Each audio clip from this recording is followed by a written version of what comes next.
Wana Ora Boera dear Dagmowe. Ema ya fefe no salobaya hiogena bega. Veno salobaya jia hiogena bega. Oga veja we hiogena bega. Vegbera vegbijue. Kewo nuri aje. O dega kienue. Ere noruwe Bible na noruwe beno wana. Iya eki odu mama gmowe na no givena. Egogo na ya zo we ge ne agba lojo wewe. Ijeti noruwe beno wana ya gaga wewe.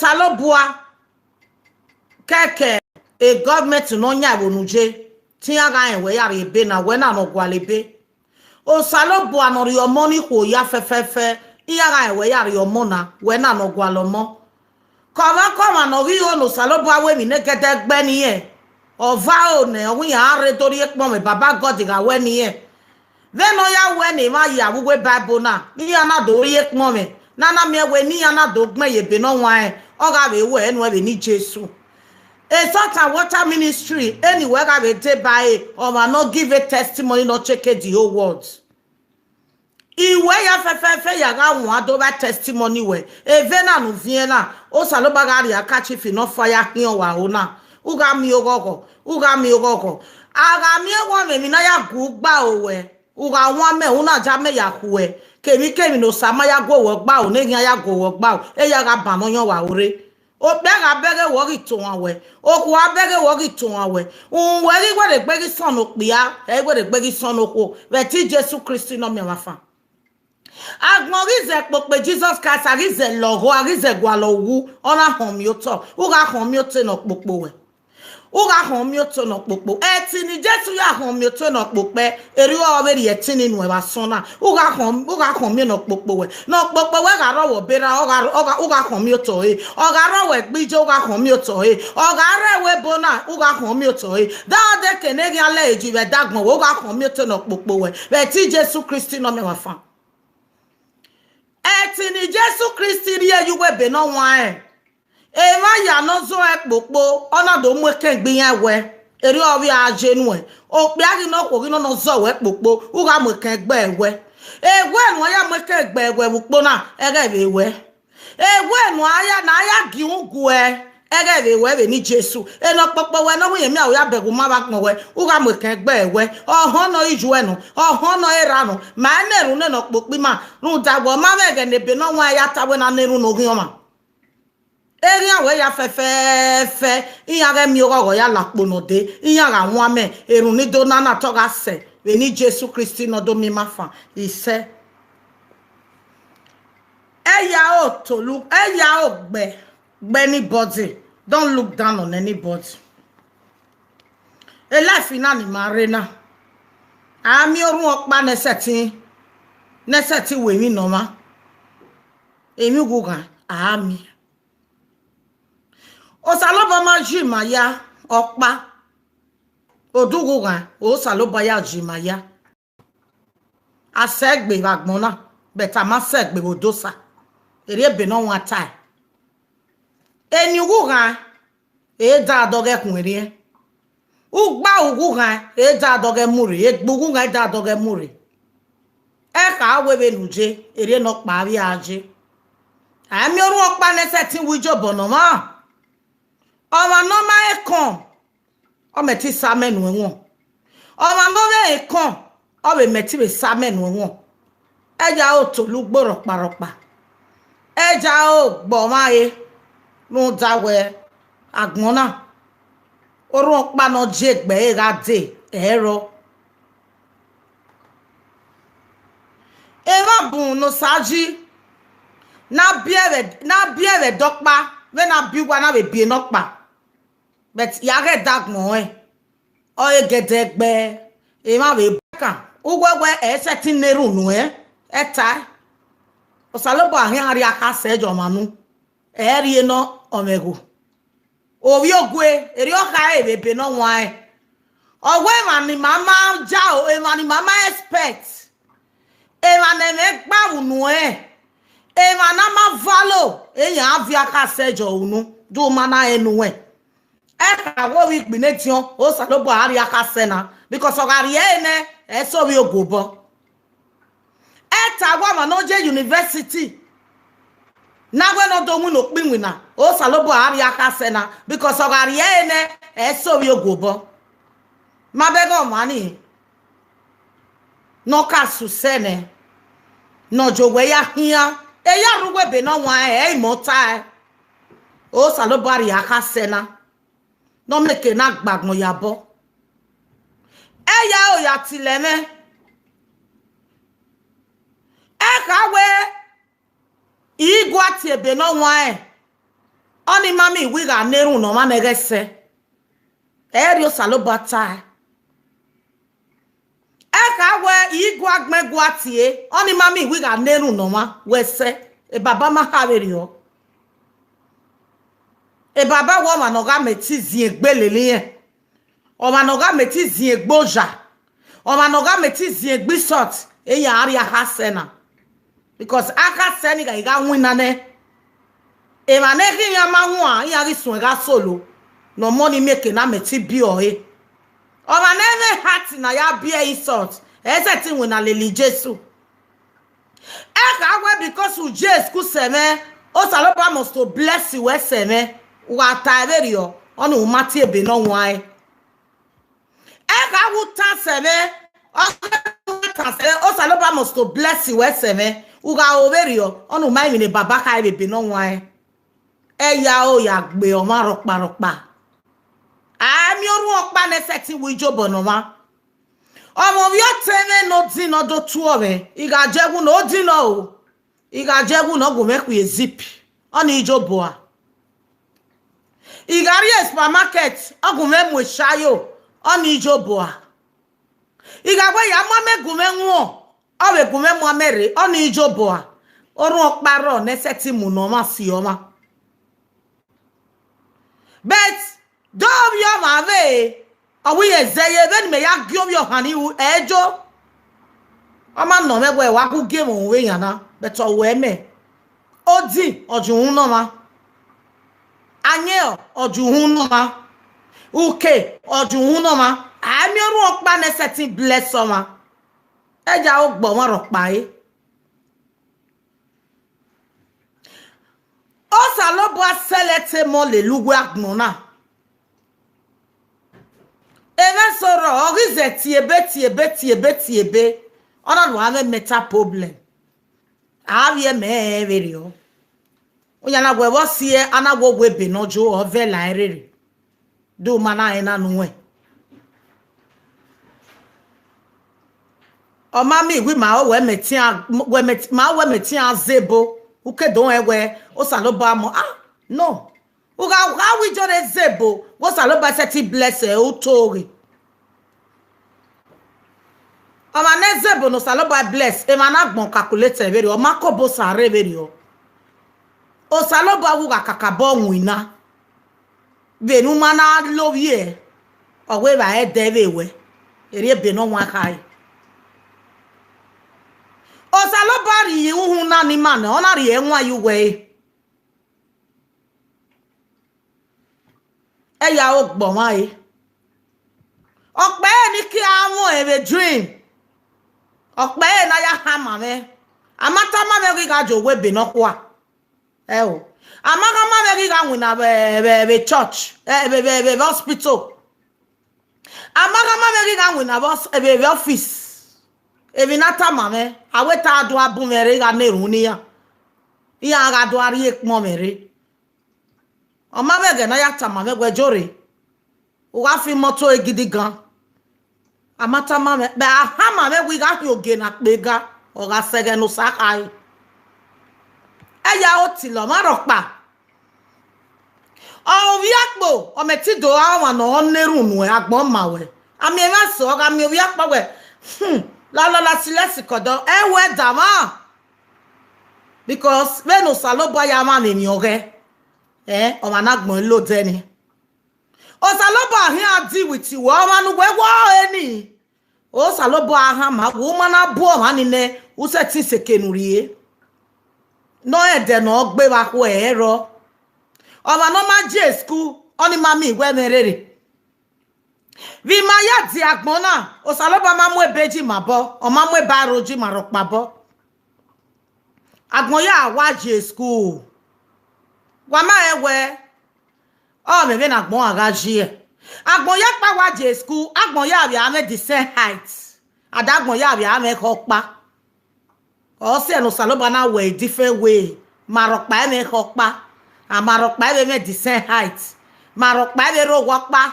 A marok pa eme zi okpa kukugbe. Du mana ena nuhe. Du na zebo ejore gwa zebo. Oni mami werere no saloba ri eme go defwa. O ma de. Eja o ti lo marokpa. The only thing ya akma no saji be dagmu wa ya fefefe. Keni jo keni majo. Oh ma mu ba eju wa wetebu.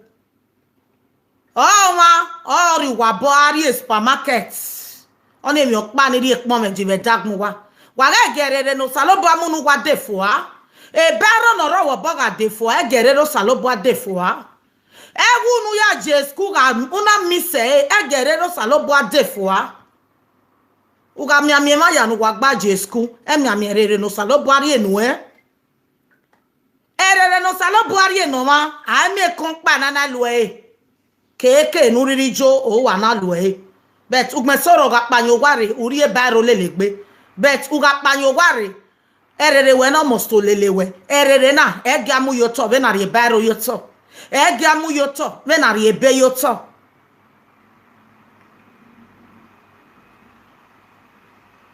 ika ede right from the one wo kan eni mai a oge na pe gahin eke no me go na ri ba ni anari ba eke ne mono salobo ano zebe bo na ri ba ni anari ba ika enede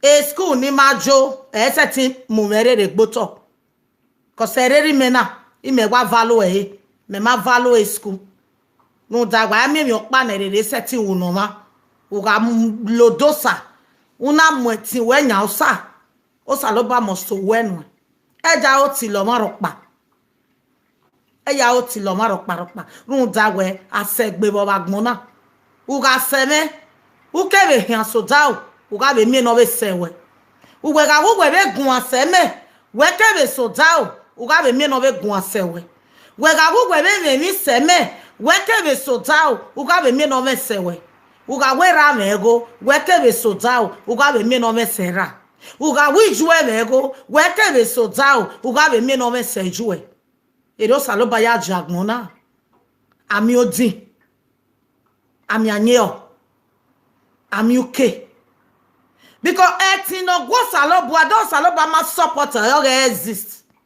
o saloba woni ya kan mo wa we ti ye we ziza di jagbon ami no je school ami no majo ami no dedeze abi mi no be on kere ero saloba ya jagbona o saloba prefer wa no majo school se o ma no ya ti gbo ma e ba son e ma bu no jo webe no jo ma na gbo ya we sacrifice no mosisi jo ma bo no wo ho no divije diviere dek boy e ma bu but e ma bu no ma be ai e resobrate the kekan e se ti ya fi won e ya o ti lo ma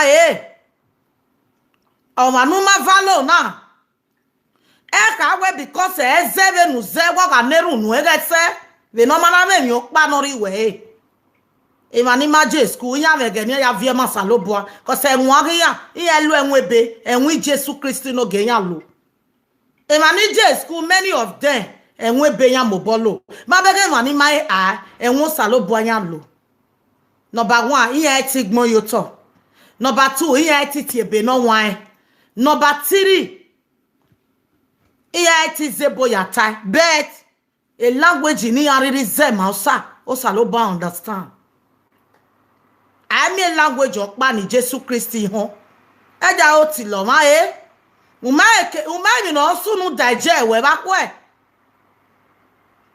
umai no sunu da yenye we ba ko kemi nu ya gi o ma ba gbon na nu re da ye ri agbon bari abe eru abi aje uga ti o ma di agari agbon bari abe eru abi aje ugati oma nyeo agari agbon variabe wa be nyeho ugati oma ruao agari agbon variabe wa be ruao ugati oma nitrate agari agbon variabe ugwe abe se nitrate ni ero salobo ayari ama je da dogegbe orugwe be no wan e imota koso ta se be ri ogwe ni mage ja o ya gbomoro pa ni ma sie mi ya ejiyan bo.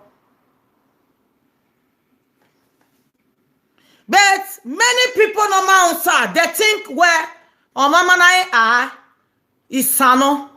Omana guazebo isano. Ani water. Where ota. Omani no mai wherever be baba jia. Where obele no lie. Where emi no see no mana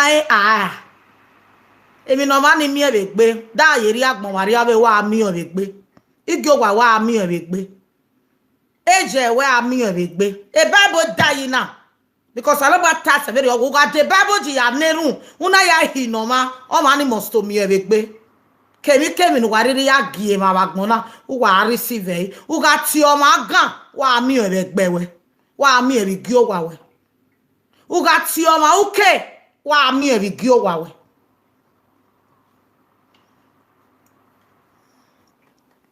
Eka wo wefone ema bu no jo webe ne same no ma won e tun wa no emi ogun yen me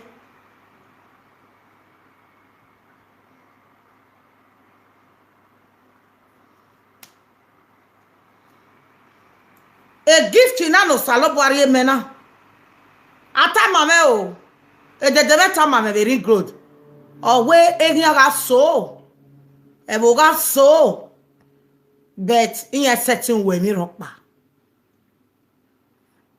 in a certain way mi ropa if you afema ro that way e mo mu egbe me ye position na e ti Jesu no mi mafa e ya reposition na o salobo mana mu me de o mana si me de u seti si me de irini nu ya si we ni de irini o salobo abe ni kawo ya ga return egwe nu aya jiri ni ya gbaligi o wa wege be wo ga won me we ti Jesu Christi e ti no ruwe bible na ya nerun ni gwe ve no ya gbele ri o sanu dazi eri o we ya gbewe keke nu riri la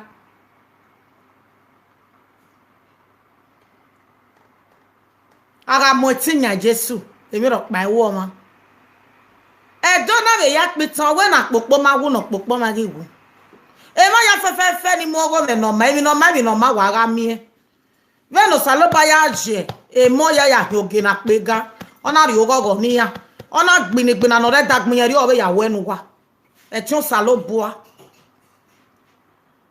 emi gwere gbe logo gwa pa ro dagwe gwa bege mi no mane gwa gume wune gwa ke do egwi mejo bonije na gbon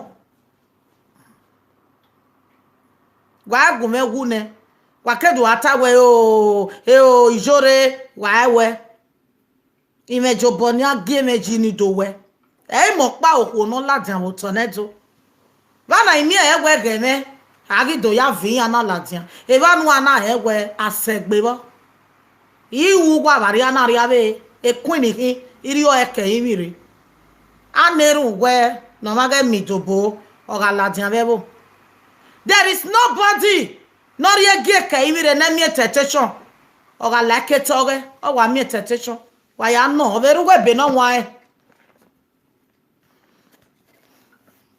no ya gbunu po no hiwu we gan e to ka ju we gan ni e Joseph e ka ju we gan ni o ke do a king e tetation bu ni ye mi because e queen hi omo are ge ke imire o mi o ba lo do gwa mana e na no wa o wa mi tetation. There is no king on this world. Only a mami obalo nyeke like it. There is no queen. No mami obalo.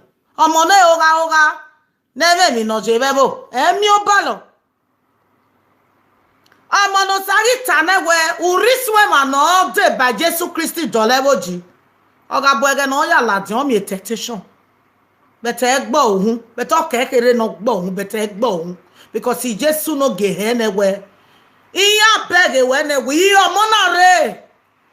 Agari a chance no mana okuo no, but no matter how, why ye home you to? Do wamana en why my people. I'm a kigi no mami oja. I'm a queen no mami oja. I'm your mono no do look banek boy no mami oja. Odo no. O salobaya mo gie ni da doge. Ebe soro ibi jo hwan na no ya la webo. Oye mi oja. Ebe soro to mo egbo oye mi oja. Tamame. Omo na ezuo no rukpo emi oja. Omo na suki bie. Omo no saloba tane we chuwe a family wa hoge na pega. Omo temptation. E so na eti overcome e so ma eti overcome because a temptation on rock to e gedegbe. Ege won hia mu we osaro wo da osaro we yeke. Imo ehia. So ya kaka bole mak mo gbanja fe all over the world no neru we gunme. Even tini aya neru ninu wa. Ni aya rierun ni giwa weregbe but etini Jesu mu yu we be no wan na. Okin agunme re kun me wuro me giwa. Erun yanu wa na gunme o we return giwa. Uga neru esi dame ugu miemi esi. Uga neru dada me ugu miemi dan. Uga weni ga sekenirie uga laimi iga lieke wese ba. Erun nera me na me ugene ga lo da wese. Ere no gbele hin aya ni ruwe bible na o ga be gbu e. Eju dana ruwa o uga be ruwa o. Ori awo na hiuke uga be hiuke uga wame. We ni Jesu Kristi no me wafa. Ise. So erita ise ibia wo me. Wa ja ogbo mo ropa. Eta we because we just ku se me we nu we bu mi ade ni neru nu e o. Eta verio. Eta verio. Eta we because unvemi ni me umo me 20 umo ejene usati bu mi ade ni neru nu e. Eta verio. E ma ya no salo baga alo we bible wa ya tie. Ya ma ba wi yan. Ema ya fefe no saloba ya ona mu ya ye post. E Joseph dovia bio ahon ebebo. But ona mi temptation. Okay do se ke no rie. Okay do se ke no rie. Ata wa ya ijore no. Umeti no ya ta ga ijore. Uke wa ijore umwe mi jore jerun ri oke ke noje eja o ti lo ma rokpa ege ni na awun ade iga ama be dede ne dede hin bu no nerun no ma no ri hu omo no ma uke do mi o ma no jesku no ri hu omo no ma ologo o ma no ri hu no we mi no ma emi no gelese iya ni we mi no se yen zebo. Many people were there na ijima no bu maje school. Mo pajare no rewo no maje school. Many people have yarwe 50 lada no je school. Have me 50 we lada no maje school. Ijima soro no ma dede 1 2 3. Ijima soro no ma dede ABCD. Ijima soro no ma dede A. But oni ma we negeto. Ave di oma bu no mai no re 120 years. E mo we bu no ye university no ma say 40 years okewu. Ajo ni ya mu no sagba oru e. Emi ege no ya zozo. O saga ta ne be dagmo wege o hakin wa hin. Wa ya ni mo go me no ma, wa ga ma fi ma, wa ga be ga ba pangili iya tu. Iya mo so tu. Because ekete ni jena ami ebe boy ari anari ave. Why worry? Imi ni ya useti wo me mi rokpa. ese ti me miro e ya mi otome iya mi otome varia na ya mi otome varia be iga ave ti o ma pa no we mi no ma bege no pe ebo egarina beje gana o me wu ma pa ni ma be ya mi ebe hebo a pastor wa be ani ebo o ma no mu ti aka otama me mi no tai. There are many people in Jesus Castle. Even when TB Joshua Swanwe program, Mazebo, a TB Joshua Makae Bobokao, Ijobaga Ze, Sumo, no do Azebo. Only mammy, when a president Ebue no Nenune, a president Ghana Ojo from all over the world. Tia Joya Hamai, when on Nerunia, if I need just good sorry. Was a lobo here low, no, it's a ticket. When uriye benu ya zebore geni aze wa setting like me e ma ne ko e ma nwa wa setting like me e ma no mwe position no riyan wa setting like me e ma no tetafia ye mi na mana tiyan wa setting like me e ma no jiwinere ya kokegbe wa setting like me. Emano saloba marie gift ke mina why setting lucky me emano salobua hanose emano egeno na kaveri agbon emani ga legae emani yeke si alele o emano lele me yana o emano we gbin na me o emano we teme si dame because egeni yana kari agbon o ma me go pa ni ya de by mi no mama o ma me go pa ni ya block e there so they are still standing by veni akayari agbon wage fi obo worie okay wa ye ga reposition even okpa wuwa ye wa ga nwa me even okpa wuwa iwe no ru wa gbe obo eno popo wa we ni Jesus Christ no me wa fa ise.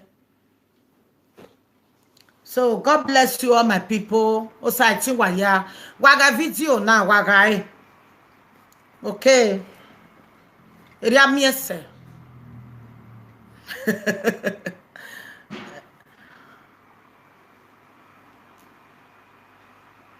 if na ado ejo deni do ejo okay deni do ejo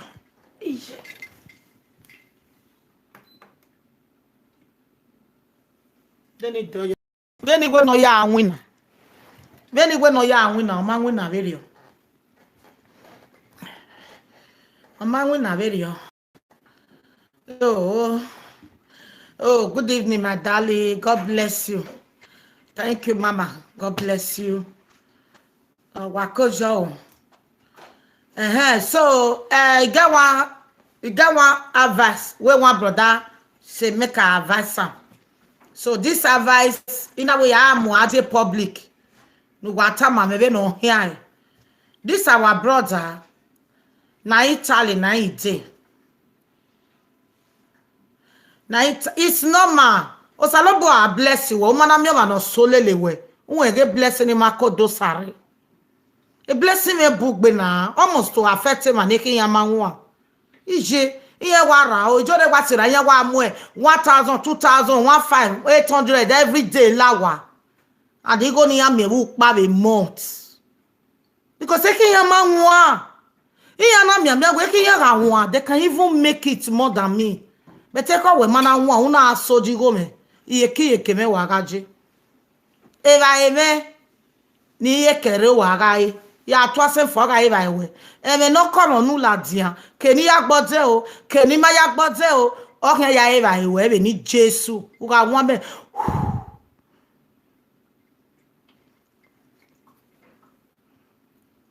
so iya must to vie cause a blessing me bugbe o salokwa. You know, somebody tell me, say Yore, you go near work, Billy na. Which way, my hair ruda, where I go boy, you know, my Kenya, or get to Luebo. I'm not Luebo, I say, eh, no man. Where we go get away, hello. Where we are low, my people. In a way, pa, Dinya ya Luebo, Ginya ya Lune Nebu. Uga e webo melo, where we loe. Uga ewe enwa ni velo. Enwa ya mie vie meba mego. We lue. Abiane ne enwa no gwe mo be gugwe. Enwa no gwe ya tiebe. We lue. Agwana lue nwa ewe imi. Ewe kobodi owo wa. Alue. Wala jawo lue. Ware fun ulue. Waru weki ulue. Wari sinwe na ulue. Alue rede na to calculate 24 hours. A lot of people were, hey, ta, you go near donate na, hey, ta, near the doa solo by, near the agboboje, ukbobo, esta dokpa you were, ye antiru de here, near Gwese no saloba uni. Ye tiru dear, a testimony no kodo sareni adogwe. It's a lie. Jimmy, oh, ya calculate, what calculate, and then no one say 3,000 euro even tie. And then no say 800 euro even tie because I did that block back. Why calculate? Oh, Salaba mana bless me. Don't want bless you. Oh, thank you, my darling sister Sharon. God will bless you. Yetimwele at all. Yawata. No, we are destined almost 980 euro. 980 euro. E va oruwe, igisa ruwe. Yake gumwele. Imwele. Because those are the things. No, jegi away are they have a high blood pressure. When we go to church, and I say offering this is today offering. I am not working and when yes, I'm a dick. Imwele. Wa no any ze vao la send the receipt no we record it wala wo wa ginya wa so emi obe ya soba igo ya soba ya we yok ma baligo wo se ni na hia na baligo yi moji di arevisi I general jugwa ma edo existing modo vule la dia. Emota no ka weki obane rugwa bi jugwa iji wa ma edo exist. Modo vule la de. Wo se ni ana gwe wa me gbe. Wo se ni ana hi ana vi oboyo me yeke. Wo se ni ana hi ana ge kwe mwe hi ya. O wa mo ha ge hi am ti gbejore ya. Okay no. Ege ni na mwe picture na la dia. Wo do appear wo ki. O wi jore. Ugbe ni afie. Ugbe ni o se 10 kilo. Ero pa ma se kenije. Yes, filugbe. Oga me na confused. Every time wa, ike la di ave program na. Imave ke ni ari la. Before a picture na, ona hi ohun e la di an. Ime la program na be geni. Owo mi me riye ke we oga mi la. Oga mi church. Igele riye ke akwe church na ki. Area la way all those slow Christian music and akpe na ira winu gbe na film egije just to let me know say kugbe no wariri fi back to sender in the name of Jesus Christ. Kugbe no wariri fi get salt and water back to sender in the mighty name of Jesus. Kugbe no wariri fi give me back to sender in the name of Jesus Christ. Kugbe no wariri fi je dagmo me back to sender in the name of Jesus Christ. O enika o do mu gbe ni ja desuwo wawe. O do mu gbe ni le ronu la. O do mu gbe ni je kenu na ne kenu wa na rie bae. Egu de me ya fefe. Oga return igiwa wo we return igiwa ba van we ni Jesus Christ no me etinoruwe Bible na ya neruna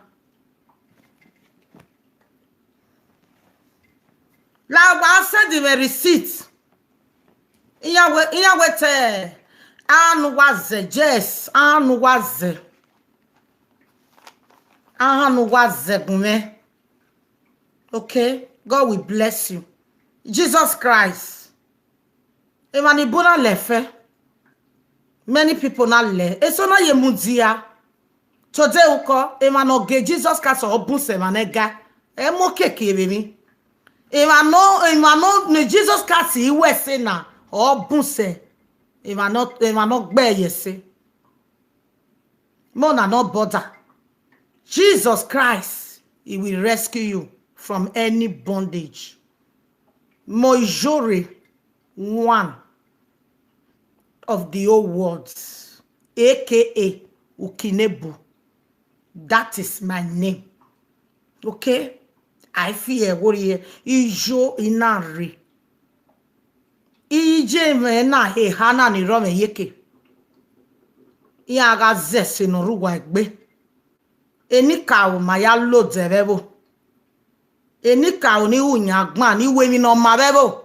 Veni me wemi no mana. Osaloba no gume tose wese. Ya ave debanya do akon kono ruwa egbe. Enika o ya fefe ni giru widi. No biyari nwane. Ti ya do azese no ruwa egbe.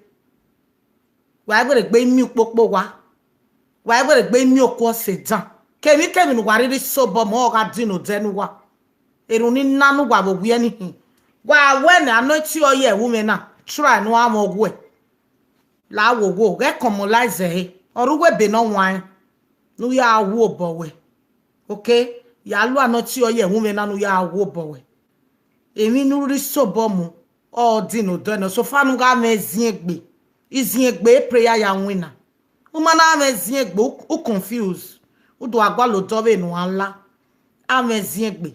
Osaloba ga jewere oga hyan wa meve oga ri ewe ga ri ekene egin awe rokpa ma expect oga ri ebenu oga ri omonu e oga ja we bie without operation emi no mama anyway sha I don't believe we my way no mama be programming ma my way me no mama for me my way me no mama you know my way me no mama anybody no tie with my way me no mama you oh my name ma yen any ka wa see like this.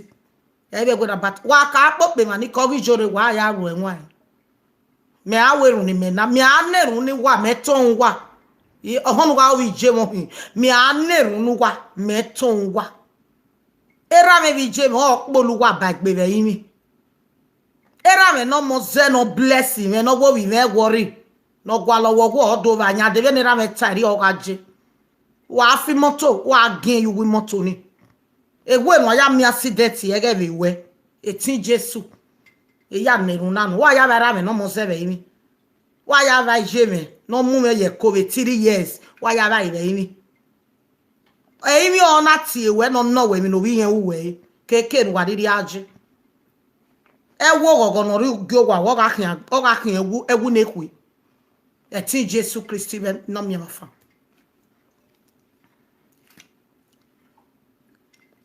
Iga neru kwa bi ana get gbugwa ba. Kwa bi ana wo ko ma no popo enu. O bi ana. Eri baba ka yo we ni ma neru. O ma be go pa ni baba ya ta we ni ma ga neru. De ma bo so no na we ni ma neru. De ru wi jo bo no ma bo ki ku ta we be no wa we ni ma ga neru. O we eru senima.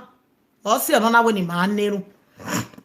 So, a topic in ani amure. Oti makpa iyo nu wari budze me because iwe no tie me dobe ike do ri budze ni ike do ta me ni ata ima o akwe odo wege ya vaccine ni jore ri eni ye wala awowo igwa ni darun eva arun ha nugwa gomeri budze na ladi because imagi oni made a mistake because ya na ugmeso iya je na zombie esobo iya je no zombie ugmesi ya do ya we devil border fin ya ugmesi ya do ja we devil be boyfriend ya so i me ri lo enwa ya lele ya ise ti dun memu mo winere awo ado ana me ya we ijoro tama me ni wo no na ijoro tama me ni wo esete ya wo ese ni odo kin o sa gun me wese no gbe me e brother na ri omomo almost 50 years e brother na ji owo kan na re 40 something years iya me bie no pe amomo enoku imomo owe gbe wo yen ni ribute ni yen iyawe IVF unu gba no hin o ma gba yi yabe ni keke karibute nu wa no we IVF no ma gba yi give up try again no matter you go no really gbe we gi go ni eso wusi gba ha eso wusi gba ne okedo gba yi Now, a brother na huya who say, unu gba no hi, o ma gba ni ribude ni we ibude na we ni ni na. De ni ya mu ekone okuowo ya. Mbege ba ni magumeta.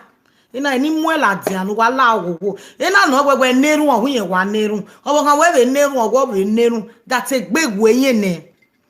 Ne do mi wetin ya bobo kin yen deceive gbiyan. Italian waje yare na Napoli abi Verona make nota yare Italian be na relationship ogwe gbegwu yin ni lawo wo yen ri ya ni live video yan record ma mo pa yen be bere we record ina we ma bun record ma e mo pa person like Sister Rita record ma. You know, there are many people like that. It might hear tin akale niya be me we Sister Rita records. A party ti every record. Many people ima wagumi agbene niya o ma no yin leliya e ma bun record o ma be mo number 1 e record o ma. I don't want to spoil my name. I am going far. Facebook you na dey life me cuz ya enegu record o ma. Even king you cannot see it. Queen you cannot see the highest people. They will see you and run away. Ogbe career. So you record on one. You are free to call me. You are free to tell me your story. I will let you know. Me record on my recording. That will not kill my image. But me, you record that person. I can never try it. Because ogbe career. Many people might ogbe career. Yeah, where the emi ya o, iya ni be record. Emi ya because e ma soro itemene o wi matter. But to saloba no la no mu egbe ya ni ro wa nu wa so that nu wa ge record e ma. Won iye gwa mi ma so no to oge. Wa ge ri ono wa ko fin call we. Wa hin agwo ma gist, u ga wo ma no agugun a. E ma ne o ga be ma nu e go to oge ge gun ya gun a. Iye we record no gbe so o be save ya. You know, yeah, we had defend the being a bugger, not a son of a Deti me record, emi bu ni me aviolatiana. Emi bu ni me aviolatiana. Just because we even time, I when I record on my even go, I why he do a dama. So this man tell me say, Niri bude niye, ibude no when niye. Awe IVF, he got any ya is a big way. Then ya ibia yo ya. Ni ya bia yo bet ya obokin na wa ma. Bet eji here. Then ya bia yo na we no la no tie me be dowe. Ya ri answer ne. Oji memuela dia Italy o jere the person. Oji memuela dia be live video no wala o. Watama me demini atama no ya bia yo ya bia no ye zi egbe kowo kan